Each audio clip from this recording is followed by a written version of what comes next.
তো হে এভরিওয়ান, তো আমরা আজকে বিকাল বিকাল চলে গেছিলাম হচ্ছে ঘুরতে। তোমরা দেখতেই পাচ্ছ, আমি আর আমার বর গিয়েছিলাম ঘুরতে। মানে আমায় নিয়ে গেছিলো ঘুরতে, মানে অনেক রিকোয়েস্ট করার পর তারপর ঘুরতে নিয়ে গেছিলো ওদের কোথায় একটা বাঁধে। মানে ওখানে গেলেই বুঝতে পারবো যে কেমন বাঁধটা, মানে তোমরাও দেখতে পারবে যে কেমন।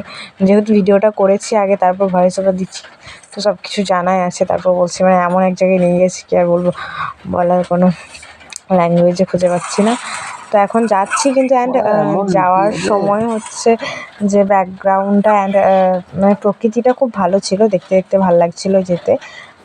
আর আমি আর আমার বর মানে ফাজলামি করতে করতে যাচ্ছিলাম। তো তোমরা সেটা দেখতেই পাচ্ছ যে যাচ্ছি আমরা দুজনে। আর আশেপাশে মানে মোমেন্টটাও খুব ভালো ছিল, দুজনে ভালোই কাটিয়েছি। তারপরে মানে যেহেতু যেখানে যাবার কথা ছিল সেখানে নিয়ে যায়নি, মানে ওটা আমি ভাবতেই পারিনি যে ওটা ওখানে নিয়ে যাবে, ঠিক আছে। দিয়ে তারপরে হচ্ছে গিয়ে আমরা যাচ্ছিলাম, তোমরা দেখতেই পাচ্ছ। তো চলো যেতে যেতে কী হচ্ছে সেটাই আমি ভয়েস ওভার দেবো। অ্যান্ড তার থেকে বেশি কথা বলবো না, মানে যেটা দেখতে পাচ্ছ সেটাই তোমাদেরকে দেখাবো।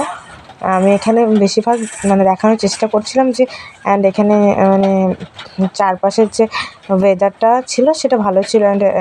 মানে ছায়াও ছিল, রোদও ছিল, আবার তার সাথে সবুজ ছিল, তার জন্য আরও ওয়েদারটা ভালো লাগছিল ঘুরতে। আর তার সাথে তো বাইক ছিল, তার জন্য আরও একটু বেশি ভালো লাগছিল। কিন্তু আমার একদিক ভালো লাগেনি, সেটা হচ্ছে যে বাইকে অনেক তাড়াতাড়ি যাচ্ছিলো, তো মানে এটা যদি একটু ওয়েদার মানে আস্তে আস্তে যেতে তাহলে খুব ভালো হতো, ঠিক আছে। তারপরে আবার যাচ্ছিলাম, তো যেতে যেতে দেখতে হচ্ছে যে হচ্ছে গিয়ে রাস্তায় মানে রাস্তাটা খুব খারাপ ছিল, তার জন্য আমাদেরকে হচ্ছে গিয়ে নামতে হচ্ছে।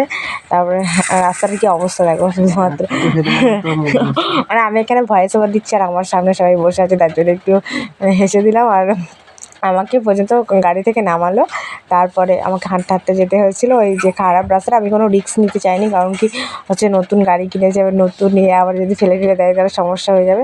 তার জন্য হচ্ছে কি আমি হেঁটে হেঁটে গেলাম, আর ও বাইকটা নিয়ে খারাপ রাস্তাটা পেরোলো। তারপরে আমি আবার ও বাইকে চাপলাম, তারপরে আবার যাচ্ছিলাম, ঠিক আছে। তোমরা এরপর ওখানে যা যা ভিডিও করেছিলাম সবই তোমাদের দেখাবো।